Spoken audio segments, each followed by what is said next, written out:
If you're looking to create, grow, and sustain your wealth, download and subscribe to the Pain Points of Wealth podcast at BeBullish.com with Bob, Ryan, and Chris Payne. It's your podcast for market insights, money tips, and real talk on the economy. Download and subscribe at BeBullish.com.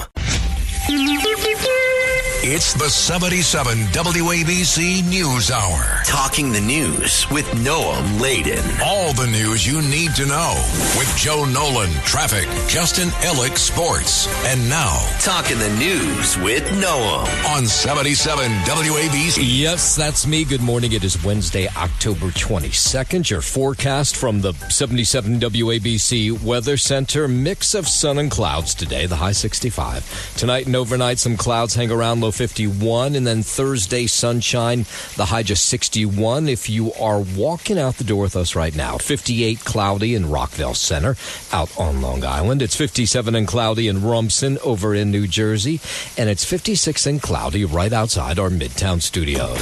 This is the Top 5 at 5. The men who want to be mayor face off one more time. ICE agents do battle with New Yorkers on Canal Street. Race for governor in New Jersey could be decided in one part of the state. Even in the Bronx, the rent is now too damn high. And why did a local mom leave her baby at a Dunkin Donuts? All right, let's get into it at 5:01. Tonight's the final debate between the three men who want to be mayor. The stage is set. It's going to be on New York 1. The debate will take place at LaGuardia School for Performing Arts out in Queens. Yesterday, or as we've been hearing over the last couple days, the big story, of course, has been this poll that came out from the AARP that showed that if Curtis Sliwa dropped out of the race for mayor, Andrew Cuomo would have a better shot of beating Zohran Mamdani. But Curtis Sliwa has continued to say over the last 48 hours since that poll has come out that there's no chance he's going to drop out. Congresswoman Nicole Maliotakis weighing in on this. She says she gets it. I ran for mayor in 2017. You know, you put your heart into this, you work very hard, you have volunteers, you have donors, you have people that have really invested in you. And I think it's a very difficult decision. Now, if everybody stays in the race, which it seems like it's going to happen that way, Democrat Zohran Mamdani still has this double-digit lead in every single poll that we have seen. You know what? I think everyone has the right to stay through as long as they want. It doesn't make any sense to me, but it also does make sense because it is the path to making it a close race. But at the same time, Sliwa is not that kind of guy. That's some voters in Midtown yesterday. That same poll showed that New Yorkers under the age of 50 are far more decisive at this point than older New Yorkers are. I think it's coming particularly from the millennial age demographic of us having it a lot harder than other generations, older generations and age demographics. I don't know. I feel like older people are a little scared of change, whereas younger people are sick of it and they're willing to take the risk. All right, so we caught up with all the candidates yesterday, asked them how they're getting ready for this big debate, the final one tonight. Here's Curtis Sliwa. As I always prepare, by going into the subways, by talking to average, everyday working people, because they'll give me a lot of concepts and ideas that I can throw out on the stage. Here's Andrew Cuomo. It's a balance. You don't want to be too aggressive because then, you know, everyone has a critique. You're too aggressive. They say you're a bully. You're not aggressive enough. They say you're too soft. And lastly, Zohran Mamdani. I think it will be more of the two of them speaking to each other and me speaking to the needs of New Yorkers. All right, I misspoke. I said it was at LaGuardia School for Performing Arts. It's at the LaGuardia Performing Arts Center. That's what's in Queens. The School for Performing Arts, that's in Midtown Manhattan. So the candidates will all be on hand. It's a 90-minute debate. Starts at 7 o'clock tonight. I imagine if you don't have New York 1, which a lot of people don't, because a lot of people don't have cable. They cut the cord years ago. You can find it on YouTube, other places.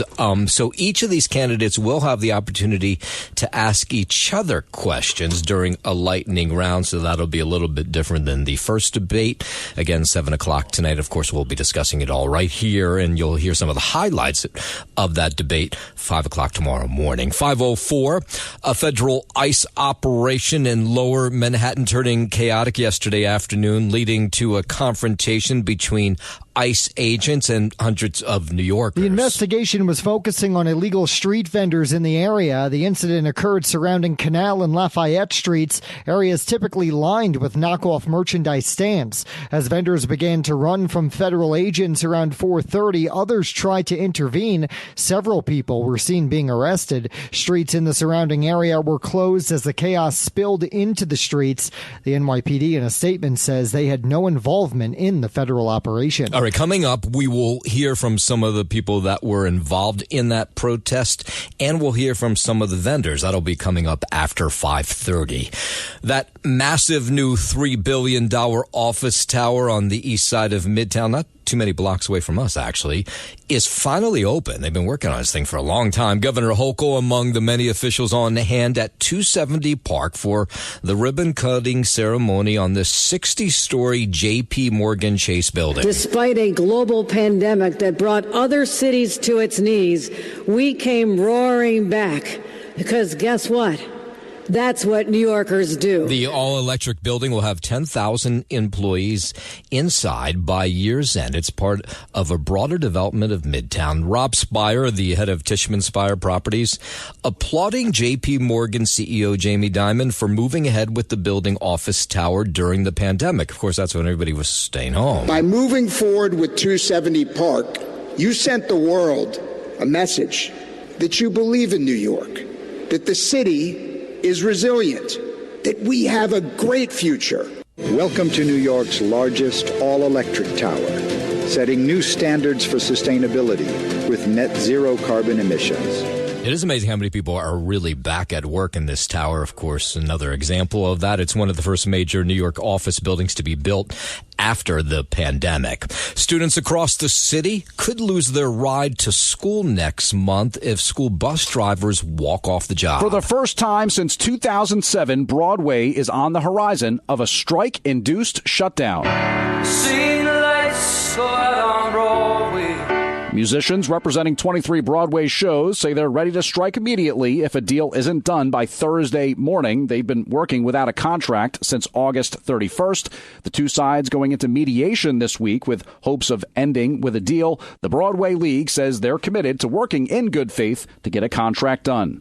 James Flippin for 77 WABC News. Okay, that's not the school bus strike, but that's also another important story, the chance that the lights could go dark on Broadway. You will have that story on the school bus strike coming up in just a few. WABC News Time 5:08. An upstate man charged now with running a rent scam at a luxury Manhattan apartment that he was renting at the time. Manhattan DA Alvin Bragg says Adam Chatwin of Rochester scammed 4 would-be renters out of more than $32,000. The 36-year-old allegedly posed as the landlord of the Times Square apartment he was renting for 4 weeks this spring.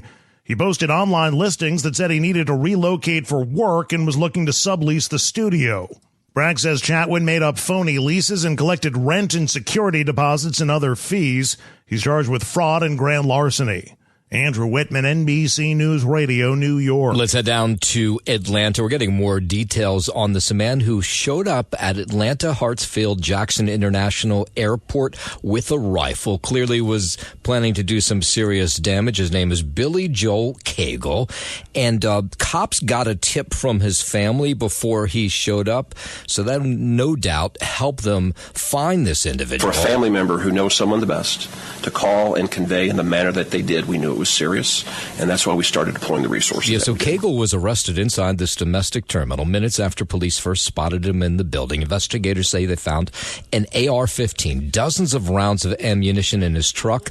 Officer Banks of the Atlanta Police Department describes how she felt when she encountered the gunman. I was scared. It was fearful for a second. Just knowing the size difference, just knowing, the things that can possibly happen. But Banks says her training took over. I mean, it moved so fast. So as I put my hand on his back, that's when I knew, okay, it's time. It's time to put the cuffs on him. He was calm. He was just pretty much kind of scanning the place around, like just looking around and idling the area, pretty much looking like he was casing the area a little bit. Nice job done by the police, and of course, nice job done by the family, alerting cops that this individual was at the airport. They say he has a history of mental health issues. 5:10, President Trump says he intends to send National Guard troops into San Francisco now. San Francisco's supervisor, Connie Chan, says the Trump administration doesn't care about the facts or the city's crime stats, which he says are down. They're going to say whatever it is they're going to say, but San Francisco is ready to protect its residents and everybody who visits. The president's move comes after a 3-judge panel ruled that President Trump has the authority to deploy the National Guard in Portland. The Portland ruling could potentially make it easier for deployment in San Francisco, but the mayor there and the supervisor, as you heard, doesn't want the troops there. We're going to go into San Francisco at some point in the not-too-distant future and make that a great city again. It can only be a great city if it doesn't have crime. California Congressman Jimmy Panetta pushing back against that. Sending them into cities for retribution, for provocation, and as a distraction. 5:11. Millions of the poorest Americans will soon be impacted if the government shutdown doesn't end soon. Funding for SNAP food assistance could run out as soon as the end of October. Should the federal government not fund the SNAP program for Texas by October 27th, no benefits would be issued on November 1st. That holds true across the country. That's the San Antonio Food Bank chief, Eric Cooper. The acting administrator of SNAP says the nationwide program won't have enough money by the end of the month if the shutdown continues. It's not that the benefits would go away. There would just be a delay in when they would be paid. If that happens, we know we're going to see a lot more families. The phenomena of stocking up is already occurring. Over 42 million low-income Americans use SNAP right now. Federal lawmakers remain in a stalemate as the government shutdown hits. This is day 22, if I'm not mistaken. Staten Island Congresswoman Nicole Malliotakis says she's been working in her district since the government shutdown, calling on senators to get a deal done already. We did our job. We passed our bill, which was the bill negotiated with Chuck Schumer last year.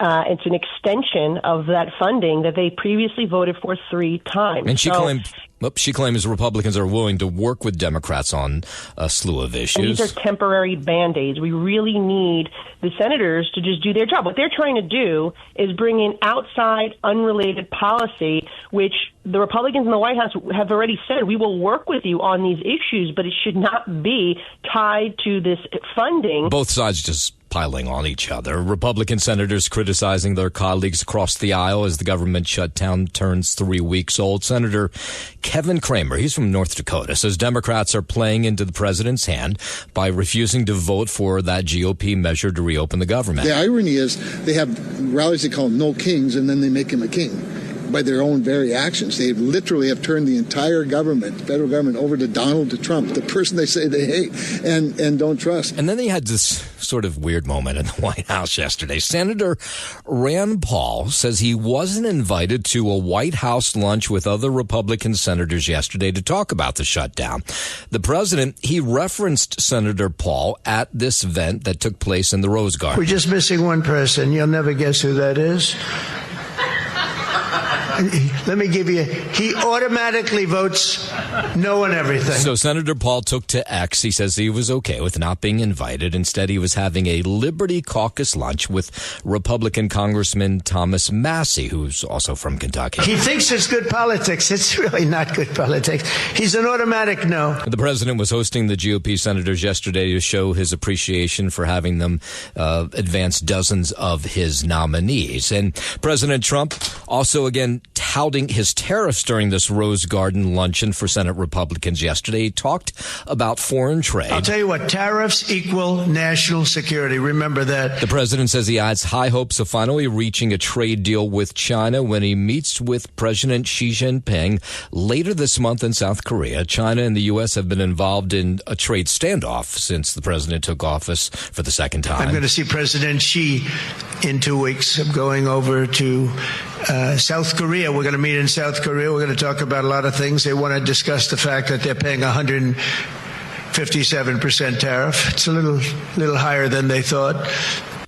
We're doing very well. I think we're going to do well in that negotiation. We've done well, as you know, with Japan, with South Korea, with Europe. All right, so that meeting will take place at the end of the month. In a moment, we'll tell you how the president says he now wants financial compensation from the Justice Department for the criminal investigations into him during his first administration and after. We'll get into that story in just a moment. First, 5:15, let's head over to the 77 WABC Sports Desk, and here's Justin Ella. Thank you, Noam Layden. Start here with a quick look ahead. NBA regular season got underway last night with a couple of games, but we're really looking ahead to tonight. Our New York Knicks will get their season underway. Some high expectations for the Knickerbockers this year. They are 1.5-point home underdogs in their season opener tonight against the Eastern Conference rival Cleveland Cavaliers. That's a 7 p.m. tip-off, and the Nets will get going at 7 p.m. tonight as well in Charlotte against the Hornets. They are 5.5-point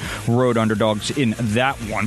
Head to the NFL here. Some drama yesterday out of Jets camp. They are planning a quarterback change with owner Woody Johnson weighing in with stinging criticism of incumbent Justin Fields. Johnson said the decision, quote, is completely up to Coach Aaron Glenn, but left little doubt about his view on the matter. He praised Glenn, but didn't hold back regarding Fields. Here's what he had to say to the New York media yesterday. It's hard when you have a quarterback with, with a rating that we've got. He has the ability, but something just is not jiving. But if you look at any head coach with a quarterback like that, you're going to see similar results if you go across the league. You have to play consistently with, at that position, and that's what we're going to try to do for the remainder of the season. If we can just complete a pass, it would look good. We got to complete some passes. You got to convince them that you can do something. Otherwise, it's hard to have a game that you can win. Okay, he's still on the team, Woody. It's amazing that he's saying that out loud. You can see him saying it to the coach, of course, behind the scenes, because he's kind of normally that way, but that he's so public about it. Of course. And, of course, he played a role in giving Fields that 2-year, $40 million contract that they gave him to come in here and hopefully be the starting quarterback. They were supposed to give him a full season to see if he could hold on to that responsibility, but obviously after this 0-7 start, they have apparently seen enough. Woody Johnson, Woody Johnson clearly has. See you later, Justin Fields. Glenn, who did bench Fields at halftime on Sunday, he's expected to announce his quarterback decision finally at some point today.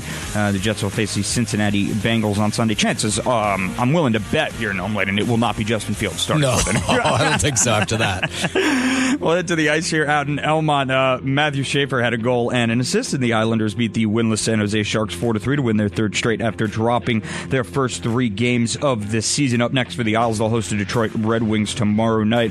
And out in Toronto, Jack Hughes scored the third hat trick of his NHL career as the Devils toppled the Maple Leafs 5-2. Up next for the now 5-1 Devs, they'll kick off a 3-game homestand tonight against the Minnesota Wild. Puck drop there is scheduled for 7 p.m.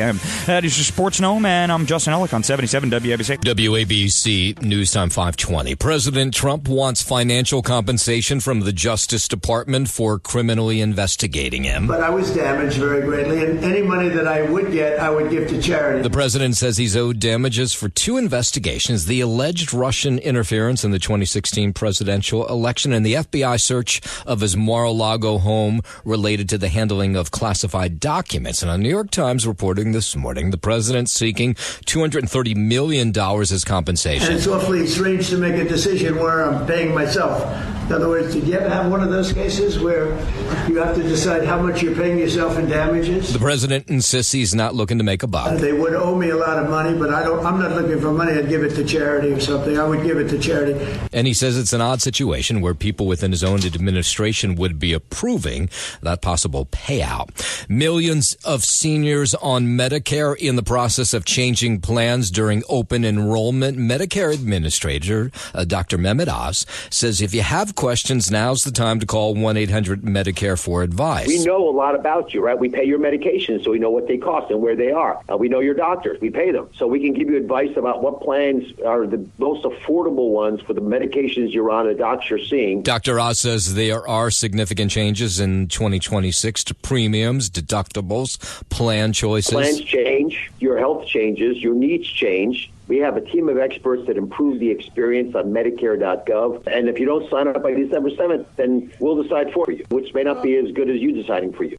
The open enrollment period is your chance to make sure that you're doing the right thing for yourself and not wasting money or in the wrong plan. If you don't have the right insurance coverage, then you don't have peace of mind either. It's a big deal, actually. So, again, as you heard from Dr. Oz, if you don't decide on that new plan, they will decide for you. Head over to Medicare.gov for more information. 522, Vice President J.D. Vance says things are going pretty well with the ceasefire deal between Israel and Hamas. But he says he knows there's a lot more work to do. He's in Israel meeting with the head of, he's going to meet, I should say, will meet with the Prime Minister Bibi Netanyahu this morning. What we've seen the past week gives me great optimism the ceasefire is going to hold. Vance's visit comes as U.S. Special Envoy Steve Witkoff, White House advisor Jared Kushner are also there after Hamas on Monday night returned the body of another dead hostage to Israel. There are going to be hills and valleys. There are going to be moments where it looks like things aren't going particularly well.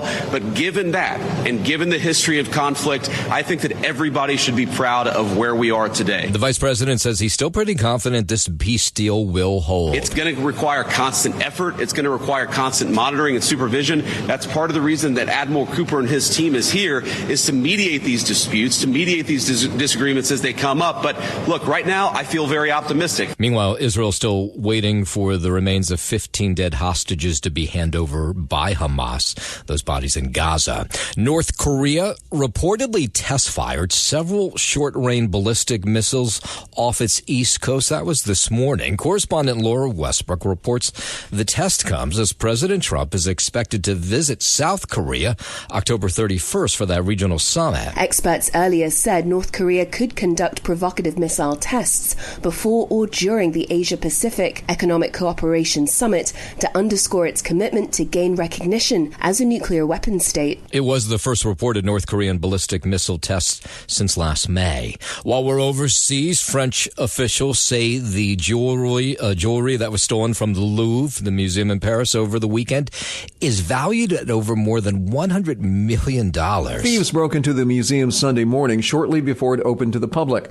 They're thought to have gained entry through an upstairs window using some type of mechanical lift. Among the items stolen were crown jewels and pieces that two Napoleons gave to their wives. French President Emmanuel Macron says the robbery was an attack on France's heritage. I'm Mark Mayfield. 524, a man pardoned by President Trump for his involvement with the January 6 riots has been arrested for threatening to assassinate House Democratic Minority Leader Hakeem Jeffries. The threat that he made was essentially, and I want to read to you from the press release, was that he said that basically Hakeem Jeffries needed to be killed. That's correspondent Lisa Rubin. According to the criminal complaint, 34-year-old Christopher Moynihan sent text messages to an unknown associate that contained the threats towards Jeffries while he was speaking at an event here in the city on Monday. Christopher Moynihan was arrested over the weekend for allegedly making terroristic threats to Hakeem Jeffries, who he understood would be making a speech on Monday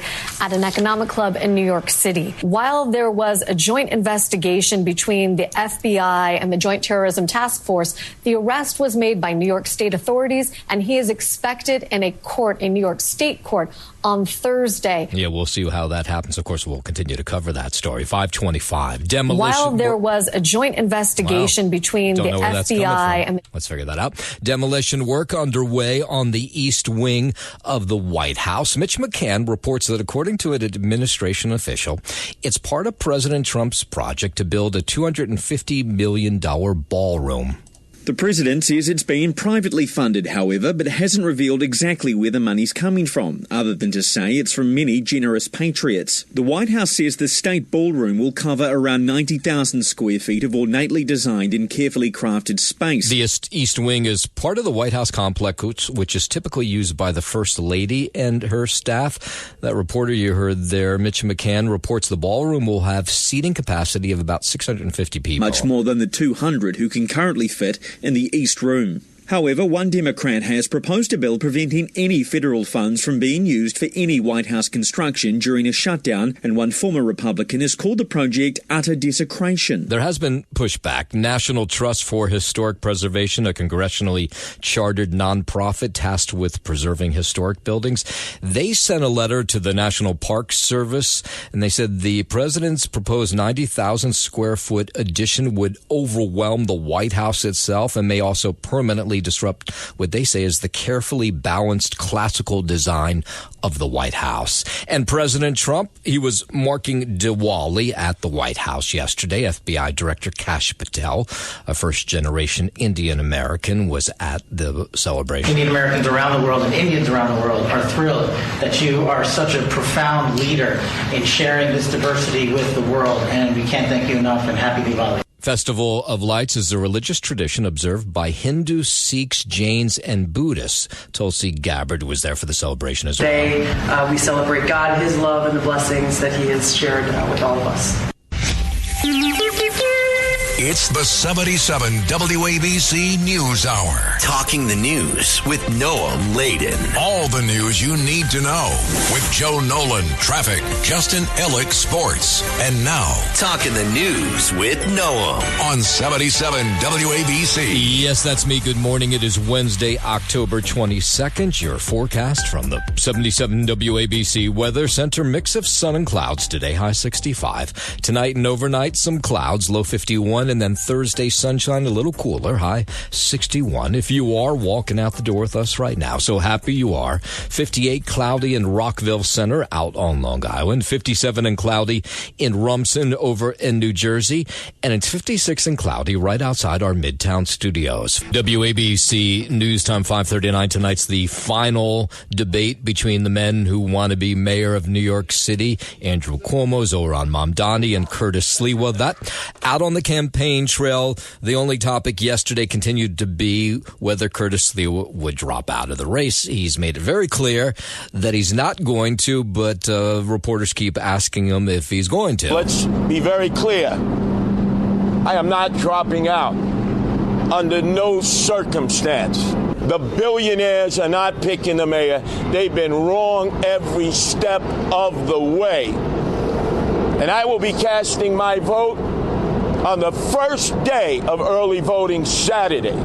So that should reaffirm to everybody, I'm in it to win it. The pressure has been on Sliwa to quit the race since that poll came out, the AARP poll that came out earlier this week that showed if he did drop out, that Andrew Cuomo might have a shot of surpassing Zohran Mamdani on Election Day. John Katzimatidis, who is Curtis's boss, well, not right now because he's on leave, but was his boss, one of the people leading the charge. He's my boss as well, by the way, and a very good one, leading the charge to get Curtis out of the race. He'll still be on the ballot. Do you really believe that his dropping out would make a difference at this point? There's no guarantees in life, but it gives us a shot. It gives us a shot that all New Yorkers that care about New York will come out and vote. And Andrew Cuomo, he was on with Sid and Friends in the Morning yesterday trying to put the pressure on Curtis to drop out. Again, not going to work. I mean, he's made it really clear. But here it was, Cuomo going after both Zohran Mamdani and Curtis Sliwa yesterday, talking about the fact that they don't have a lot of experience. Mamdani's plan is defund the police, socialist economy, everything free, raise taxes. Does he have any competence to implement the plan? The man has never had a job. Curtis, what qualifications do you have? What have you run? Okay, 8:30 this morning, Curtis will be on with Sid and Friends this morning, and I'm sure he'll talk more about this and his debate prep tonight. And, of course, you can make an argument, and a good one, that the person who benefits from all these conversations about whether Curtis drops out or not is Zohran Mamdani, because nobody's really paying attention to him. While my opponents are focused on speaking about each other and which one of them should drop out, my focus will be on New Yorkers themselves and the concerns I've heard from them that keep them up at night. Concerns about how they can afford the most expensive city in the country. So the second final debate tonight is on New York 1 at 7 o'clock. It's a 90-minute affair. There's one part, a lightning round of sorts, where the candidates can ask each other questions. That should be entertaining tonight at 7 o'clock. And of course, we're not the only place that has a hotly contested race. Go over to the Garden State, where the race for governor seems to be awfully close between Democrat Mikey Sherrill and Republican Jack Ciattarelli. Pete Kazabak is the executive director of one of these think tanks in New Jersey, and he says, yeah, this race is too close to call. This is just only 1 year after national elections. It's very important kind of bellwether to see where the country may be leaning. Yeah, people will point at this race either way, and they'll say this is a reflection on Donald Trump, either bad or good. Micah Rasmussen, he is the director of the Rebovich Institute for New Jersey Politics. That's at Rider University.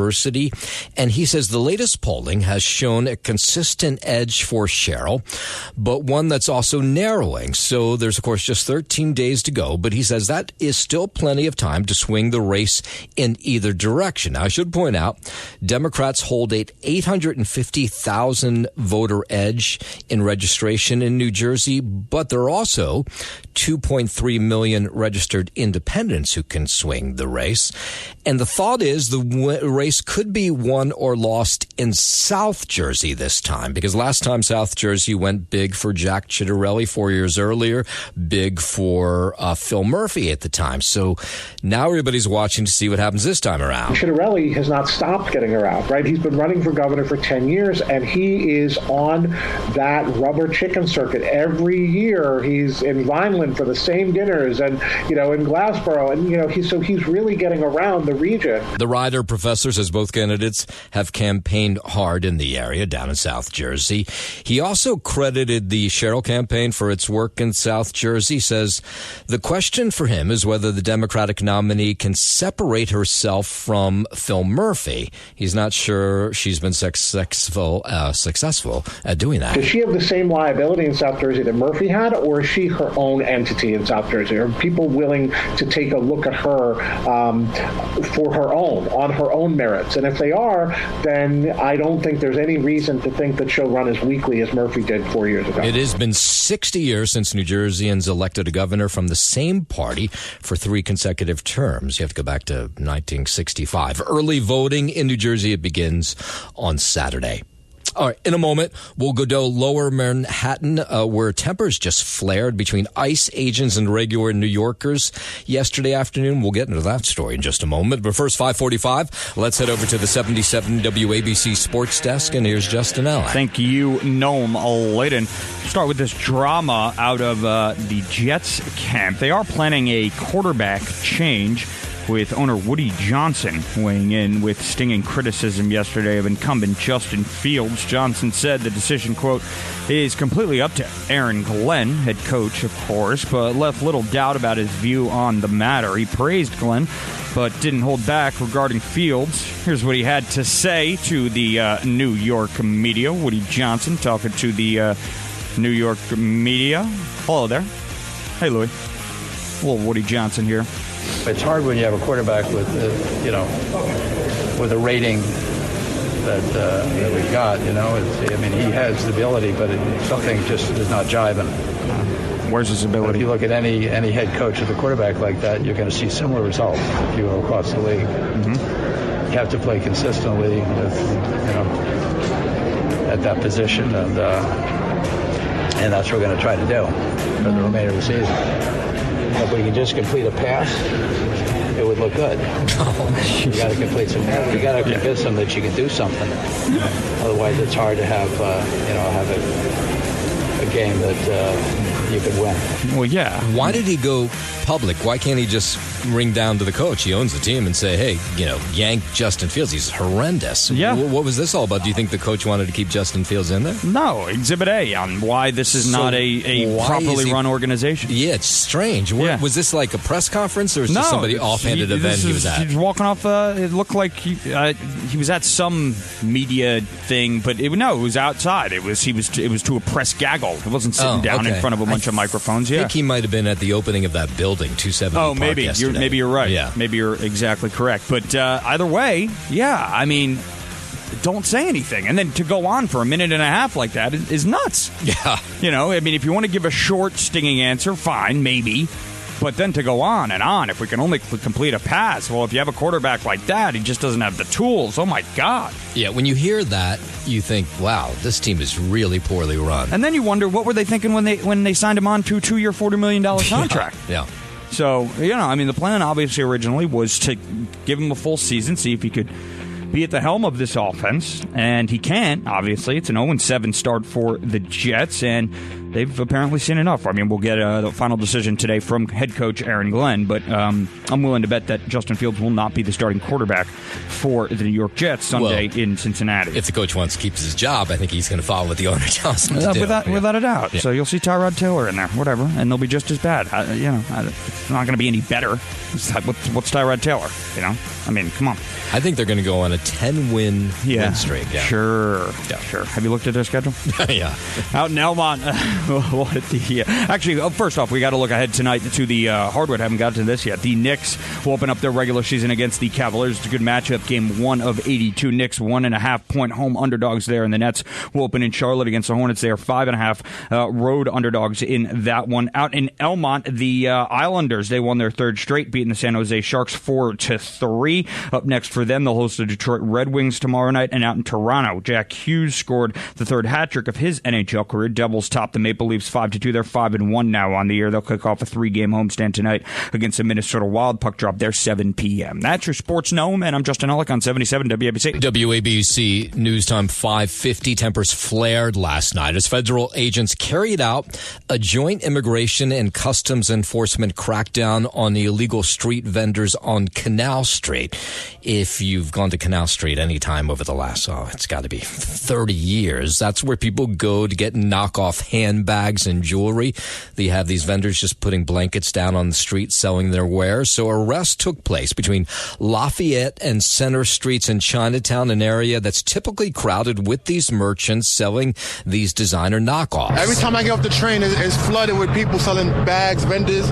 Today, nobody. I didn't even realize what was going on. A lot of officers came in and started questioning people and arresting some. Sometimes there'll be so many of them and so much stuff on the sidewalk that it's hard to live around here, hard to work around here. Yeah, the scene grew chaotic as vendors packed up their tables, attempted to run away, with several people running and falling as authorities from multiple agencies, including Homeland Security, ICE, DEA, and the FBI pursued them. As agents tried to detain individuals, crowds gathered, started shouting at those agents. The manner in which ICE is going into areas and just wreaking havoc, causing unsafe communities, it's clear, it's very obvious that this isn't making anyone safer. Immigrants are an inherent part of the USA.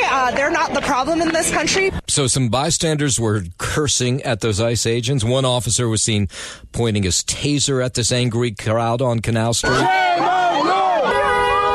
What are they doing to our city? I think they're harassing the citizens of New York. Some of these vendors say they were asked to show passports or proof of legal status, but it's unclear where the detained individuals were taken. Now, a spokesperson for Homeland Security, ICE, says its federal partners conducted this targeted, intelligence-driven enforcement operation on Canal Street focused on criminal activity relating to selling those counterfeit goods. You had lawmakers speaking out afterwards. Here was Brad Lander, Jumaane Williams. There is no excuse for sending military-style vehicles and a national law enforcement response for street vendors. None of this is about public safety. It is about fear and chaos. Ordinary New Yorkers on their way home or coming home stood up and said what you were doing is shameful.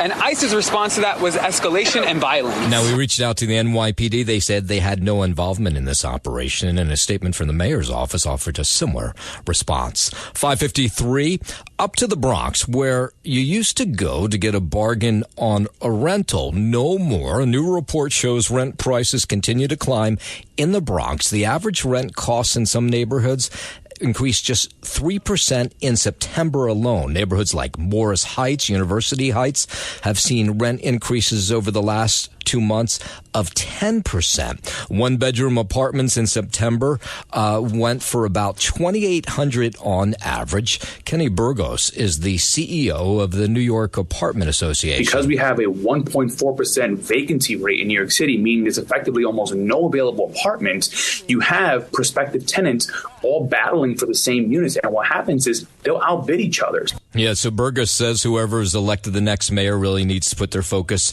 on property taxes and just building a lot more housing. So unfortunately, if we do not build enough housing, and I mean really, really fast, we're going to see this problem continue to come down the line. 554, back down to Midtown Manhattan. Police releasing a video of this woman wanted for questioning connection to the newborn that was abandoned at Penn Station on Monday morning. The baby girl found shortly after the morning rush on the southbound platform of the 1 train. Baby was wrapped in a blanket, still had her umbilical cord attached. She was taken to Bellevue Hospital to be evaluated. She's okay, but New Yorkers still trying to figure out who this woman is. If you don't want the baby, then bring the baby to a hospital or a fire station. You should never abandon a baby. That's an innocent baby that is dependent on care. The baby cannot survive, and it should never be left at a train station. These days, nothing surprises me what goes on in New York City, especially here in this area. Now, you look at this video, it's hard to tell if it's the mom or someone else. Not clear. The police investigation ongoing so far. They have not found this woman. New York's Labor Department investigating the weekend death of a window washer in northern Manhattan. Police say Ander Bustamante was cleaning windows at the Columbia University School of Nursing in Washington Heights Sunday morning when his safety harness snapped. The 25-year-old fell 7 stories or about 70 feet to the ground. He was rushed to the ER but could not be saved. Andrew Whitman, NBC News Radio, New York. There was another coyote attack in New Jersey yesterday. This one was in Saddle River. A woman out in her front yard raking leaves was attacked by a coyote. It was about 6:30 last night. Officers in this case were able to catch up with the coyote and euthanized it. They'll check to see if it has rabies or not. You'll remember we told you yesterday in Woodcliff Lake, a woman was out with her family dog on today's Wednesday, on Monday, and she was attacked by a coyote. That coyote took off. That woman now having to get a lot of rabies shot. And up in the Bronx, we'll end with this story. A mother reunited with her baby in Soundview after what police believe was a misunderstanding at a coffee shop. But this is a bizarre story. So she walks into the Dunkin Donuts at 8 a.m. yesterday with a baby in a stroller and another child. She places her order at the front counter. She takes the order, leaves Dunkin Donuts without the baby who is in the stroller. Here are some people who work at that Dunkin Donuts. She ordered strawberry lemonade refresher. I gave him. After that, she took and go. She left the bottle and everything. He had a pacifier in his mouth. Like he was ready to be like sold. Yeah, so it took about 5 minutes for anyone to realize that this baby had been abandoned. So they called police officers from the local precinct. The baby looked to be about 3 to 4 months old. They came in. They took the child to the 43rd precinct. And then the mother showed up about an hour later screaming, "Where's my child?" The lady came, "Where is my child?" And she's crying. She's frustrated. So police now saying it was all misunderstanding. The mother told investigators she was rushing to take her other child to a doctor's appointment and then just forgot her baby at the coffee shop. Seems a little strange to me. Local parents kind of like me, a little stunned. How can you realize before leaving the store that your baby was not with you? Yeah, all right. Well, the police say they're not going to charge her with anything. Thanks for listening to the News Hour with Noam Laden. You can hear the News Hour with Noam Laden weekday mornings at 5 on 77 WABC. If you like the podcast, share it with your friends and listen anytime at WABCRadio.com and download the WABC Radio app. Hit that subscribe button on all major podcast platforms. Plus, follow WABC on social on Instagram, TikTok, Facebook, and X. See you next time for a new episode so you never have to wonder. What the heck is going on here? If you're looking to create, grow, and sustain your wealth, download and subscribe to the Pain Points of Wealth podcast at BeBullish.com with Bob, Ryan, and Chris Payne. It's your podcast for market insights, money tips, and real talk on the economy. Download and subscribe at BeBullish.com.